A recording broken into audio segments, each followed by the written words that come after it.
One that's closest to the finish line is our 1969 Plymouth GTX. That's the car that's getting close to delivery. We only have a couple things to do to finish up the GTX. We need to do the dash, the interior, and then we need to do a final test drive. And supposedly the guys tell me that that's gonna get done at the end of the week. So I guess we'll see. The 69 GTX has been a problem from pretty much day one. Mostly, it needed almost every panel on it. If you recall back, you'll see that everything was garbage. It was hidden under a bunch of Bondo, and the stuff that was under there was just garbage. So that's fine. That's what we do every single day. We fix cars. We remanufacture them, if you will. I think that the 1969 GTX has been a difficult build because we hire idiots. Sorry. Should I have had like an energy drink, lighten it up? Coming across very cold, I'm sorry.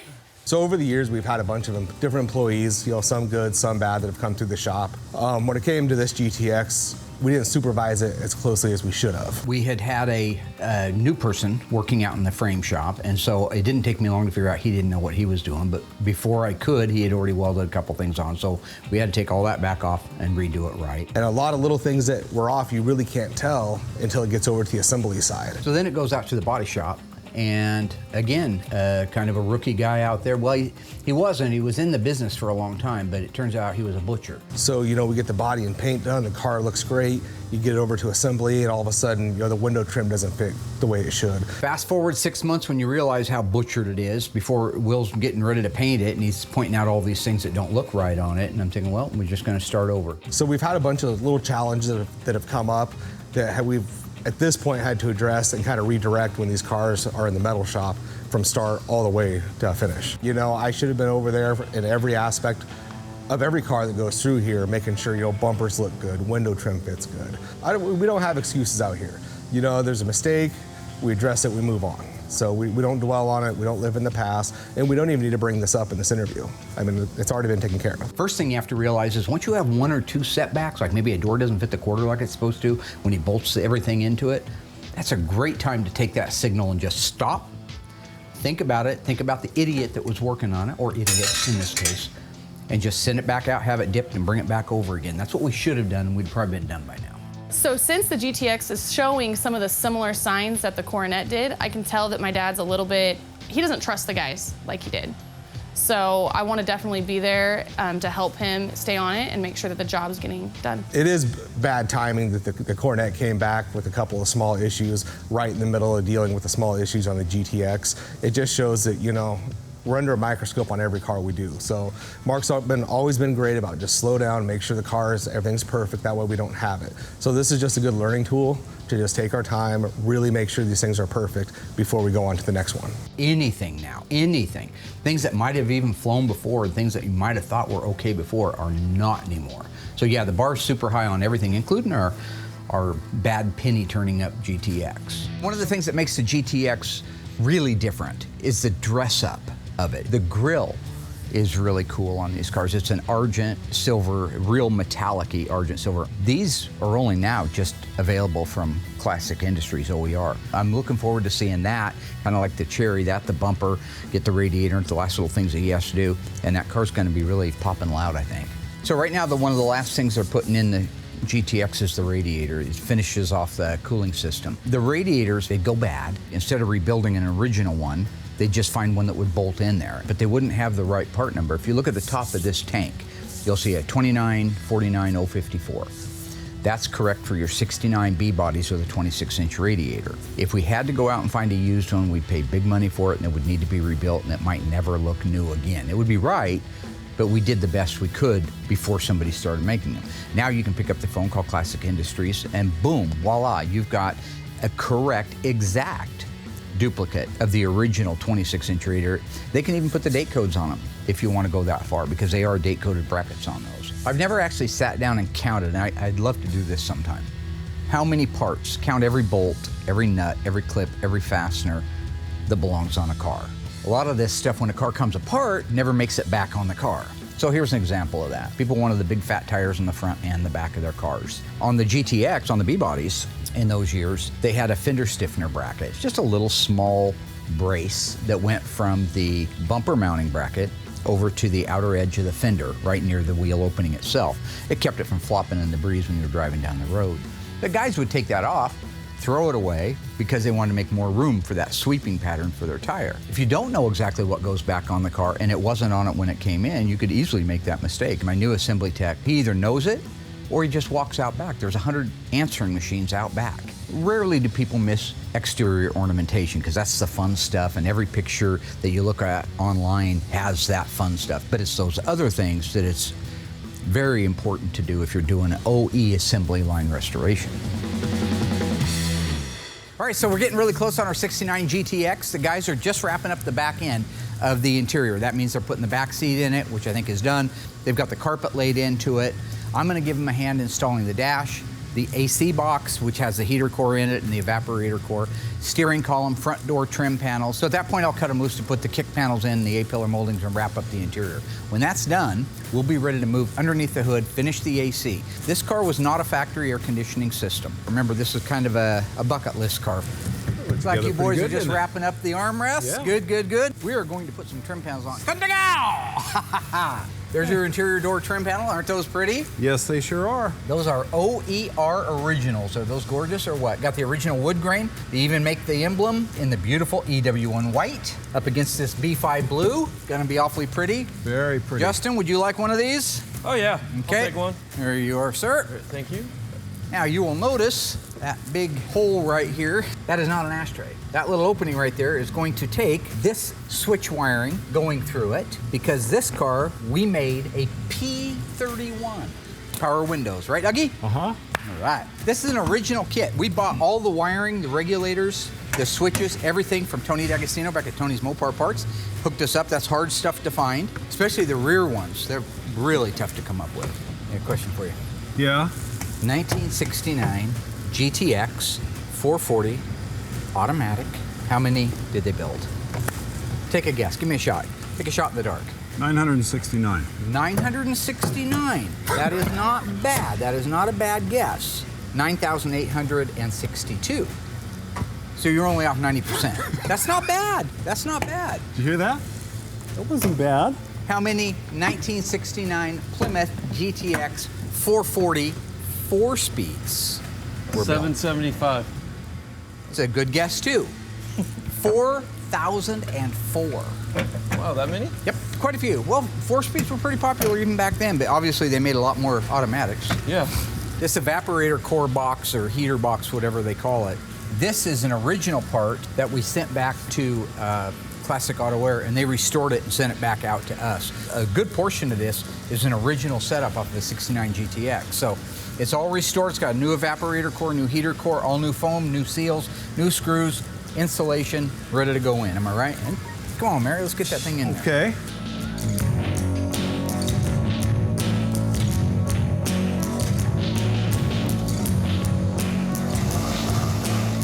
So this compressor right here, this is the AC compressor that Classic Auto Air sent out for us.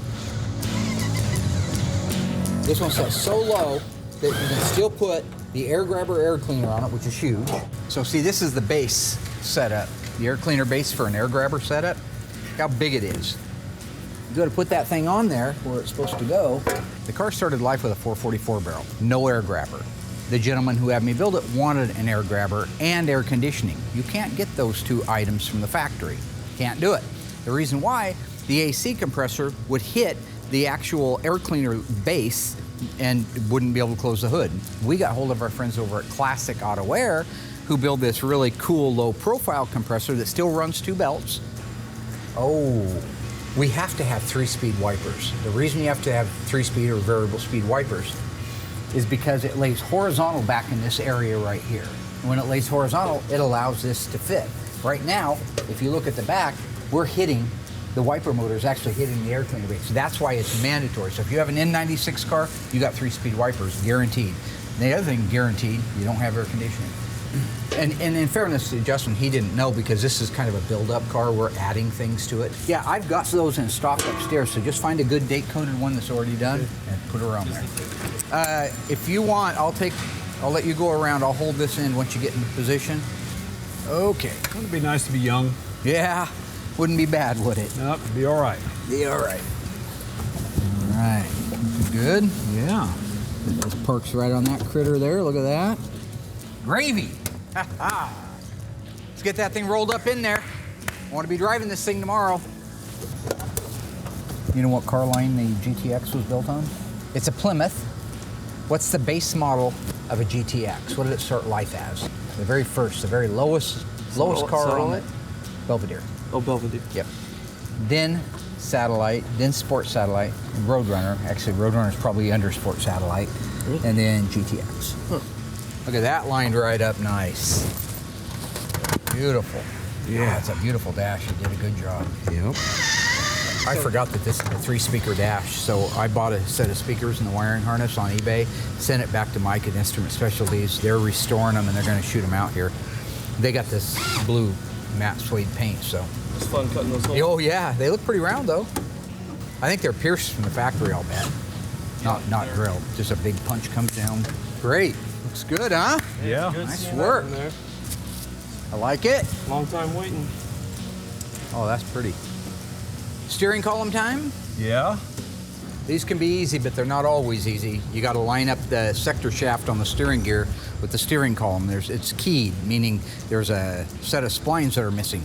Goes on one way. So the steering wheel's got to be centered, and the wheels themselves have to be centered. Okay, are we done here? It's in there. Okay. All right. I'm going to cut these guys loose. They have A-pillar moldings that they still have to put in, and the front dash speakers. Once you get those in, we can go ahead and have the windshield guys come out and do the glass. Back window's ready to go in. Door sill moldings and front seats, and this thing's wrapped up and ready to roll. We still have to hook up our air conditioning, and then once that's done, we can take it outside, fire it up, run through everything, charge the air conditioning, and go for a drive. I know that we still have the accurate exhaust system to install, but man, it feels good when it's getting this close. So the GTX was introduced by Plymouth in 1967, 1 year before the Roadrunner, which really changed the face of muscle cars forever. Go fast, don't worry about turning and stopping, just quarter mile, boom. That's what the Roadrunner stripped down. Anybody could afford it that was looking at a new car. They sold quite a few of them, like our little car. I think it's really close to 14,000 total number of 69 GTXs. That's quite a bit for Mopar when you start looking at other cars that they only made 2 or 3 or 4 of. So, you know, at the end of the day, it's nice that we're constantly evolving to a point where I have to spend less time out there. My new assembly tech that's working out there, he knows. He either knows it or he just walks out back. There's 100 answering machines out back, right? Like a phone answering machine. Just go out there and look at all the other cars. Paint hood and deck lids off so that way I don't have any tape lines. When you paint them on, sometimes you'll get kind of a fuzzy edge. So I found it's better, take the hood off, the deck lid off, mask at the bottom of the trunk jams, and then mask at the bottom of the fenders.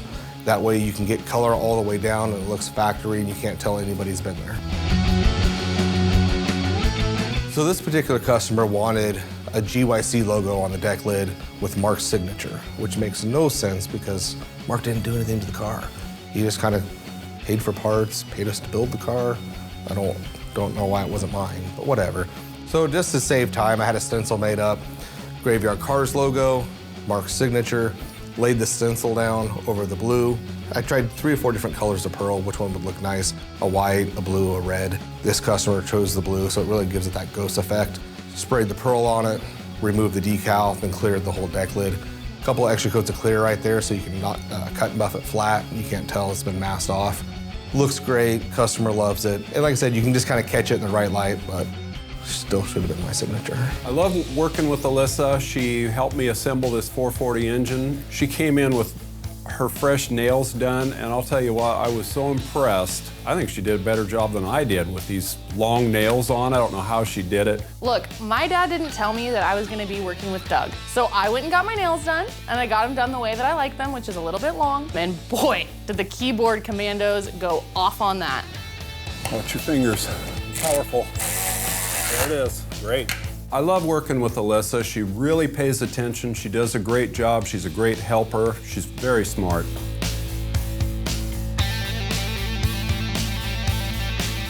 This is the first complete build out I've ever done on an engine, and there are a lot of parts. You know, I love working with Doug. He's such a great teacher. He's so patient and kind, and he never treats me like I'm stupid, even when I ask stupid questions. Are we getting close to being done? I feel like we were like moving so quick. It's been so easy so far. So I really appreciate that. And you know, anytime I have a chance to work with Doug, I definitely take it. You know, he's not full of insults or put downs like other people.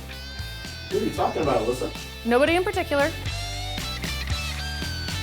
So we got the engine done, came out great. Alyssa did a great job, and it was so much fun explaining all this to Alyssa. I'll always remember this as my first engine build. And the best part is, I got to work with family.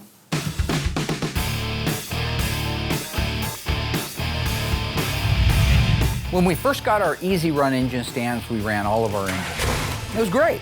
You go back to earlier seasons, you saw us do that a lot. Then we got so busy that we got away from it. And I think our egos were writing checks that our bodies couldn't cash. Top Gun, 1986, I think. Point being, we would put an engine in a car and the rear main seal would leak, valve covers would leak, freeze plug would seep. I mean, we're good at what we do, but there's a lot of moving components when it comes to an engine.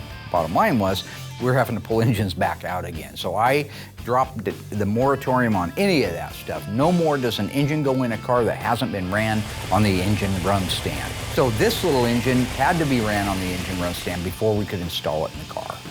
That sounds good. Yeah, it does. Just ran out of gas. Why'd you let it run out of gas, Dougie? I don't know. You know, I never understood why you only put 1 ounce in there. When we start an engine up, we haven't pre-started it. I know that this happens a lot in the Hollywood world and in the car show world, because they don't want to look bad. I don't care if I look bad.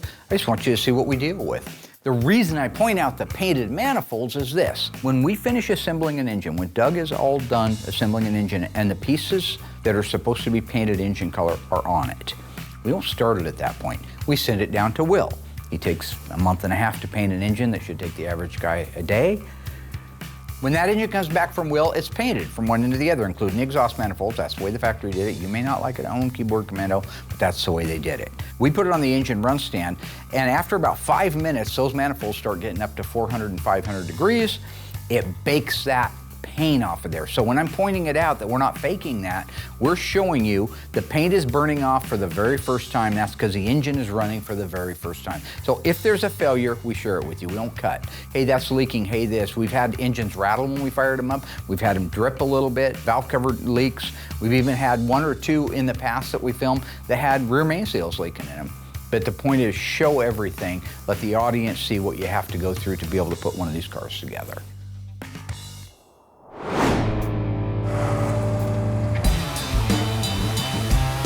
So the car had an 8 3/4 rear end, and one of my jobs is to completely dismantle, restore, and reassemble the entire rear end and leaf springs.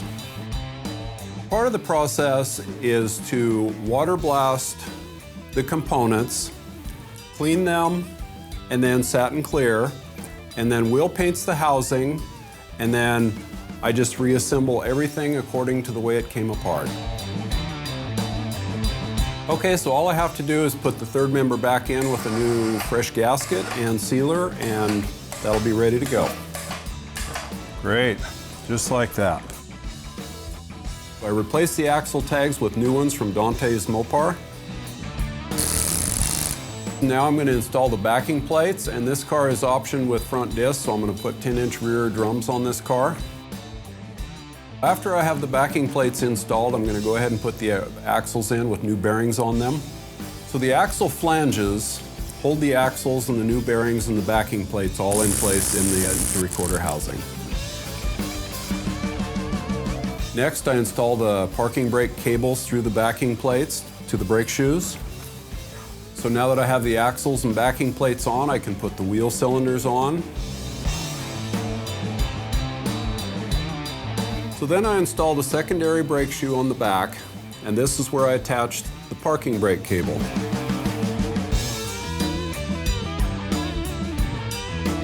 So now I have the primary brake shoe installed. Being this is a 69 model car, it has self-adjusting rear brakes, and the adjustment of this is critical if it is to work correctly.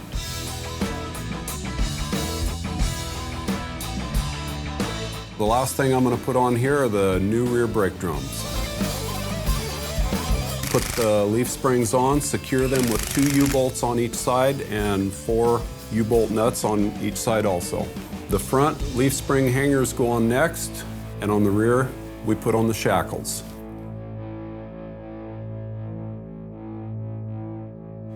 So basically, it's all ready to go in the car now.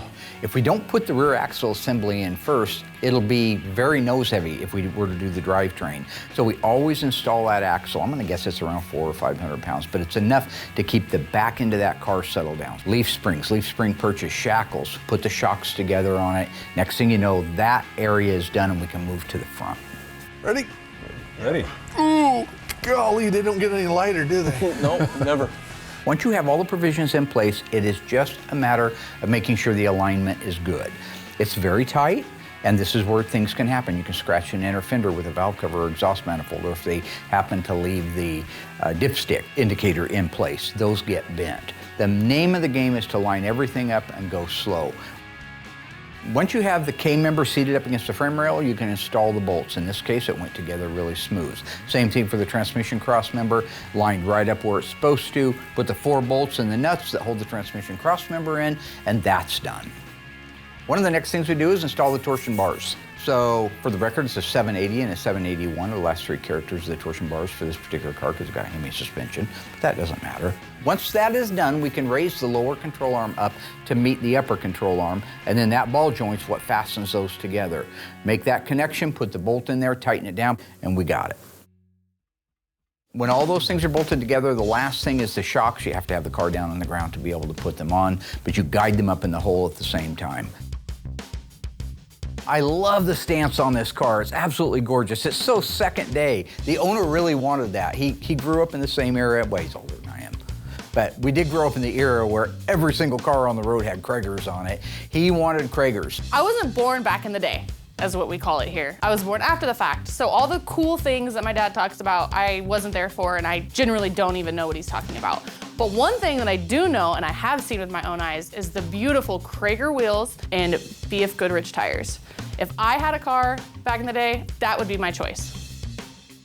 So what we ended up going with, for you guys at home that like the stance too, it is a 15 by 8 inch wide standard offset Krager Classic 5-spoke on the back, and a 15 by 7 standard offset Krager Classic on the front. The tire on the rear is a 275/60 BF Goodrich TA radial. The one on the front is a 245 BF Goodrich TA radial. Thanks to our friends over at 1010 Tire. Oh, that's a gratuitous plug. Well, leave it in. Or you think I can crap tires out?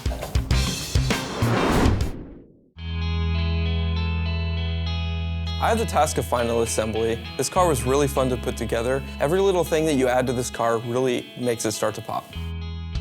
One of the things I really love about this car is on the sides of the quarters, it has the really big call out of the GTX emblem on the side. It's just really cool and in your face.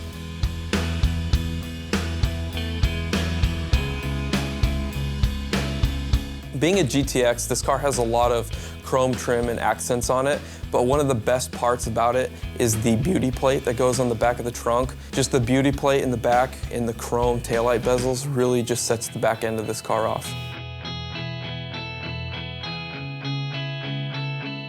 Oh man, these flashbacks always get me. I never took a lot of behind the scenes pictures, but when I get to go back and watch a few seasons ago, a few episodes ago, it's like a big photo album for me. Putting the headliner in the 69 GTX, it's my buddy Larry, and it really always touches me. He did such a phenomenal job. You know, aside from the fact that he's just a really good, hard guy, he really did a great job, and these are difficult.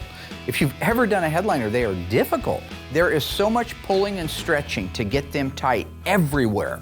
Because a lot of times, you'll see these cars at a car show where the center area is just tight as a drum, because that's easy. You just grab in there, pull, it's tight.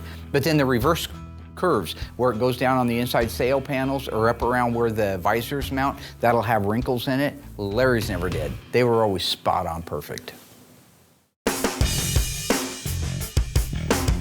Over the years, you see our dash assemblies that we used to do in-house, and now we sublet out to Instrument Specialties. You've seen the evolution of them. When we get one back from Instrument Specialties, it's like a big piece of jewelry. It's like a work of art. Well, that is absolutely stunning as always. Oh, thank you. My gosh, every conceivable detail is handled on these dash assemblies. It was nice on this particular case, if you go back and watch the episode, we had Mike out from Instrument Specialties to hang out for a week. And I picked his brain because I like to learn things, and I learned a lot about the photochemical process. What he doesn't do on his instrumentation is he doesn't order a decal and just put it on there. Now, you can do that, and if you're doing a car at home and you're working on a budget, that's probably the way to do it. But if you're doing a top-notch car, you want to duplicate that photochemical process. That's what he does. He takes the original plastic work out and he has it chromed and then does the blackout rather than buying the new reproduction pieces for it. That element of detail is throughout it.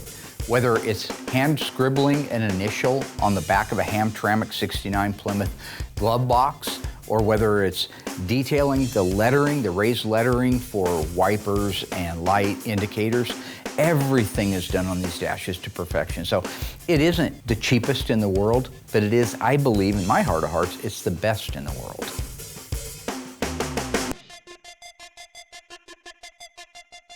Before the guys can put the dash assembly in these cars, you have to put all the things that fasten to the firewall in first. So if it's a non-air conditioning car, you just have a heater box. In this case, it's an air conditioning, so you have an entire suitcase that bolts into place. The pedals have to be into place. All of the things that would go into the dash would be really difficult to do once that dash is in, have to go in first. That also includes the firewall installation. Once all the provisions are in on the firewall, you can go ahead and install that dash. I like it. Long time waiting. Installing the steering column is always kind of nerve-wracking because you have to feed the entire column down to the steering box, line up the splines correctly, get this driven down all the way to where you can drive the roll pin through without scratching anything. With any build, even on our GTX, even though it's been a long time coming, the best part is always the final assembly. Justin's got the best job in the house. You're just bringing this car back to life, and while it has been on track to come back to life, it's never more evident than when you start putting all of those pieces on. The owners of this vehicle were really sweet, really patient. They're just really awesome folks, and so I'm so excited to see how happy they are to get their car back. And even though this car was a mess when we got it, we've brought it back to life the right way.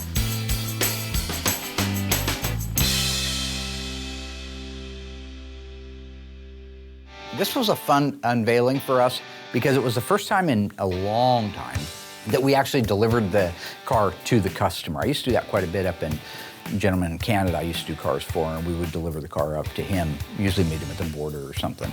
This case, we got to drive up to Salem, which is only an hour from here, and unveil this gorgeous, stunning, all numbers matching 1969 Plymouth GTX. I knew that the owners were waiting at their house patiently for us. They knew we were coming up, but I didn't want to spoil it and let them see the car while it was on the rollback. So we parked down around the corner, unloaded the car, did the final wipe downs on it, made sure everything was clean, the bugs were off it, because we went up there on our rollback. The other thing is it gave us an opportunity to start the car, warm it up, go around the block, make sure Murphy's Law, everything was working like it's supposed to. Then we were able to make the final approach to the driveway that led to their house. I'm not the kind of guy that likes a lot of attention, but it is so rewarding to return a car like this to its customers, Ron and Debbie West. They are so deserving of this car after all these years to have such a beautiful car back in their family. Oh, that's the car we've been dreaming about. Yeah. All right, yeah. It's a pretty car, isn't it? Oh, man. Yes. Beautiful car. Got a nice rumble to it. That'll make the neighbors happy. Well, you've been along for the whole plight. Yep. This car has never been a big fan of mine, like some people are fans of mine. I don't think it was ever a fan. It really made me It kind of fought jump you. through the hoops every time I turn around. It was something. It and was so fighting you a little bit. It was. But it you was. got there. I did. Yeah, absolutely. You know, this car I've talked about was a pain in the rear for us. Well, it had a ton of metal that needed to be replaced on it.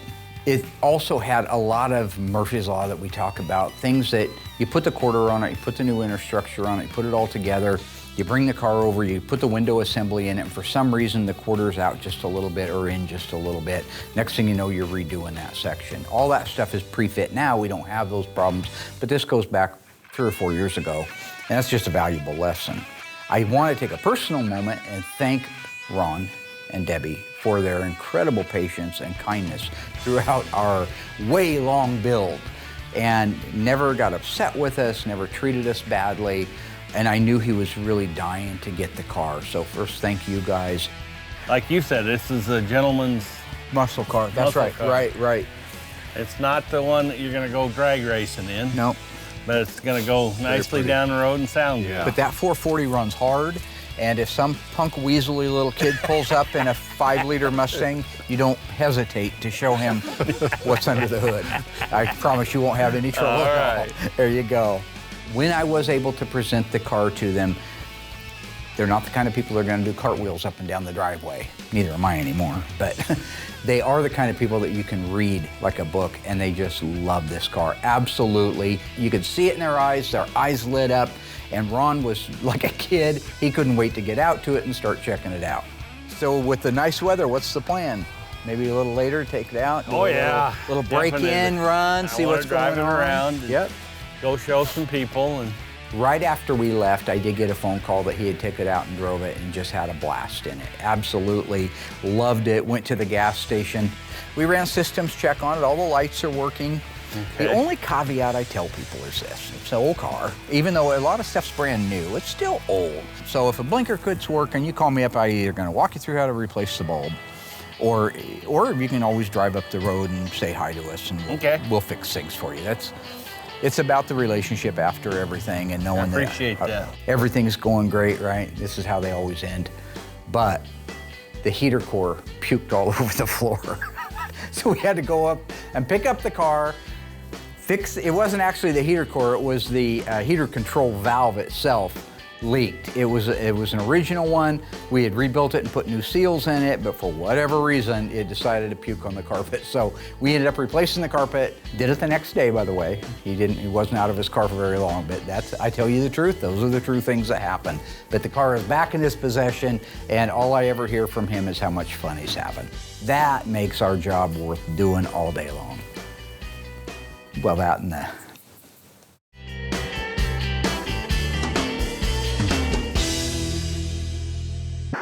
Hey everybody, Will Scott, #1 painter here from Graveyard Carz. If you enjoyed this video, make sure you go in, like it, leave a comment, and don't forget to subscribe to our YouTube channel. Now I'm gonna get back to painting.